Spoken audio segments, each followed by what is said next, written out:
Dans le Pas-de-Calais, une soixantaine de migrants armés de machettes et de barres de fer attaquent 3 chasseurs à Tardingen. Ça s'est passé dans la nuit de samedi à dimanche, alors qu'ils se trouvaient dans leur hutte. 3 chasseurs au cadavre et un enfant de 3 ans ont été pris pour cible par une soixantaine de migrants venus en découdre dans le marais de Tardingen. C'est dans le Pas-de-Calais, c'est France 3 Hauts-de-France qui a rapporté cette information. Les forces de l'ordre avaient empêché ces migrants de traverser la Manche en direction de l'Angleterre après l'alerte donnée par les chasseurs. Il se trouve qu'on a voulu joindre ces chasseurs qui d'ailleurs avaient fait un post Facebook, qui avaient écrit quelque chose sur Facebook, mais ils ne veulent pas témoigner. Je ne sais pas pourquoi d'ailleurs, mais ils ne souhaitent pas témoigner. Vous avez peut-être d'ailleurs une explication, Olivier? Oui, ils ont peur que ça soit Guénec. déformé. C'est la raison qu'ils m'ont avancé. Ils ont peur que leurs propos soient déformés ou récupérés. Voilà. Ou simplement médiatisés. Ils ont peut-être peur de la médiatisation, parce que par définition, s'ils parlent, leurs propos Ils ont utilisé le terme de déformé avec moi, donc je sais pas. Parce que s'ils parlent à l'antenne... Bah oui, c'est ce que je leur ai dit. Alors, Willy Schrein est avec nous, c'est le président de la Fédération nationale des chasseurs. Bonjour, Monsieur Schrein, et merci d'être avec nous. Je voulais savoir d'abord si vous avez pu converser avec ces 3 chasseurs. Non, j'ai pas pu converser avec eux. Ils ont été très choqués. Ils ont très peur des représailles aussi un petit peu autour de ça.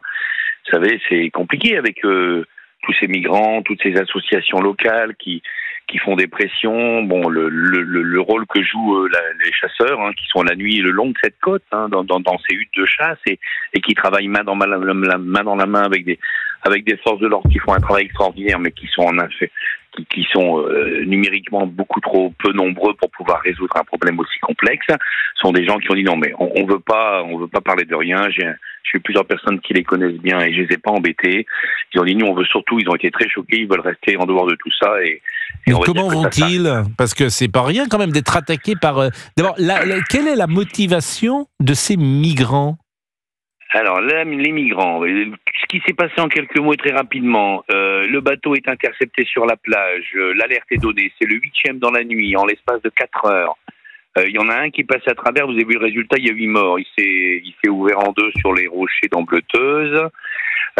Donc évidemment on signale, les gens signalent, les forces de l'ordre interviennent, et là vous avez un groupe de migrants plus violents les uns que les autres, qui sont fâchés, parce qu'ils n'ont pas pu prendre le bateau et partir en Angleterre. Donc ils retournent dans les dunes, et ça cavale dans tous les sens. Là ils tombent sur des voitures de chasseurs qui passent une nuit à la hutte en famille.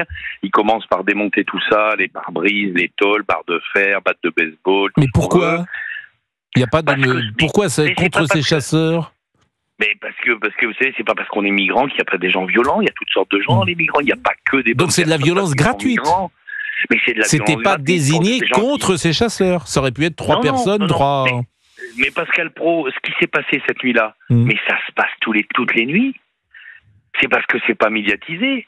Ça se passe toutes les nuits que des migrants attaquent des gens qui sont dans la forêt de Boulogne. Bien sûr, c'est extrêmement violent sur les côtes aujourd'hui. On a beaucoup de migrants, beaucoup plus qu'on ne le dit. Voilà, ce sont des gens qui veulent passer, on les empêche de passer. D'ailleurs, c'est quand même incroyable qu'on empêche ces gens d'aller en Angleterre. Après tout, ils ne veulent pas rester chez nous, ils veulent passer. Et nous, on les empêche. Et au bout d'un moment, ils font une tentative, 3, 5, 7, et ils deviennent agressifs et violents. Parce qu'eux, ils veulent passer. Et à un moment, ils tombent sur des voitures, ils tombent sur des gens dans une hutte, ils cassent les voitures, ils cassent tout ce qu'il y a autour de la hutte, ils essayent de rentrer. Alors j'ai effectivement les photos, parce que j'ai les photos des voitures qui ont été cassées. D'ailleurs, Pascal Praud, il termine en découpant les canards, appelant de ces gens avec des machettes.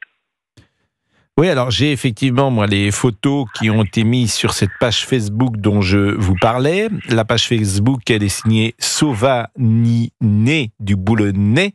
Sauvagnier du Boulonnais, et il y a tout un texte un peu long qui rapporte ce qui s'est passé. Mais ils en sont sortis. Comment ça s'est terminé? Comment ils ont pu quitter les lieux? C'est ça que je trouvais étonnant. Non, ils ont prévenu les forces de l'ordre, ils ont réussi, et c'est les forces de l'ordre qui sont arrivées, qui ont réussi. Ah oui, mais il faut venir vite quand même. Ces migrants, mais ça a pris un certain temps. Ah oui. Et ils sont venus, et eux, ils étaient barricadés à l'intérieur, et il y en avait 60, 80... Mais barricadés à l'intérieur de quoi? C'était une hutte? D'une hutte de chasse. Une hutte de chasse, pour être barricadée, c'est fragile, une hutte de chasse, j'imagine. Ah non, c'est pas fragile, parce que il faudra que je vous y emmène un jour. D'ailleurs, c'est un bâtiment dur, avec souvent une porte très épaisse en métal. Ah d'accord. Et heureusement... Ah oui, ça je ne le savais pas. Vous voyez, c'est le mot hutte qui m'a. Je suis peu chasseur. D'ailleurs, je suis pas chasseur du tout. D'ailleurs, non, c'est quelque chose de c'est quelque chose de de très costaud. Et heureusement, sinon ils auraient probablement été découpés comme leur propre canard. Mais bien, non, mais c'est pourquoi je vous pose ces questions, parce qu'effectivement, je ne comprenais pas comment ils avaient pu s'en sortir sans dommages trop importants. Alors psychologiquement, j'imagine qu'effectivement, ils sont un peu choqués. Bien sûr, c'est une famille, ils avaient un enfant de 3 ans, il y a des mecs qui hurlent autour. Mais c'est incroyable, je vous assure, cette affaire est incroyable parce qu'elle est peu médiatisée, mais en même temps, ils ne veulent pas qu'elle soit médiatisé. C'est ça qui est peut-être... Ils sont choqués. Ah oui, mais je suis d'accord, mais si tout le monde se tait, j'entends bien, mais tout le monde se tait dans tous les domaines. Moi, je me tais pas, vous avez bien fait de m'appeler, Pascal, parce que moi, je me tais pas. D'abord, je suis très fier de ces gens. Je suis très fier de ces gens et très fier des chasseurs du Pas-de-Calais qui sont confrontés à ce genre de situation quasiment toutes les nuits, qui n'ont jamais fait usage de leurs armes, mais ça arrivera un jour si on ne fait rien. Ça finira par une catastrophe. Écoutez, ne parlons pas de cela et n'encourageons évidemment pas cela. Bon, je vous remercie beaucoup. La chasse reprend quand, Monsieur Schraen, là? C'est la saison de la chasse. C'est la saison de la chasse. Hier, c'était l'ouverture de la plaine dans le Pas-de-Calais. Ça veut dire quoi, l'ouverture de la plaine? C'est-à-dire pour les gibiers de plaine, le lièvre, faisan, perdrix, et puis après les grands. Donc avant, on n'avait pas le droit avant ce week-end, on n'avait pas le droit de tirer des lièvres. On avait le droit de chasser les canards, c'est ce que faisaient ces gens, les canards. D'accord. Et là, l'ouverture de la chasse est ouverte jusqu'à quand? Voilà, et est ouverte jusqu'à la fin du mois de février, avec des périodes différentes pour les espèces. Tous les jours? Non, pas tous les jours. C'est un nombre de jours par espèce, c'est très réglementé, c'est très catégorisé. Donc, il y a une période qui correspond à une période assez longue, mais en fin de compte, avec peu de jours de chasse.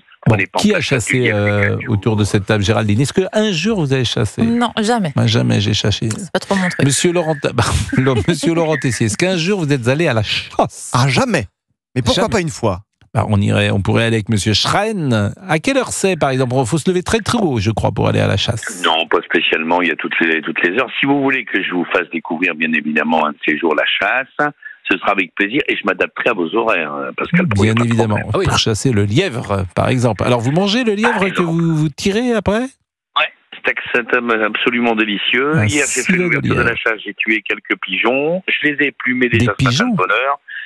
Des pigeons ramiers, et je vais m'en délecter dans la semaine. Et les pigeons, vous mangez le même pigeon que je vois dans Paris, là? Mais non, c'est pas le pigeon. Non, il est sauvage, celui-là. C'est pas celui qui vient sur le balcon, effectivement. Non, il est sauvage. Quoique celui du balcon est très bon à manger aussi, vous inquiétez pas.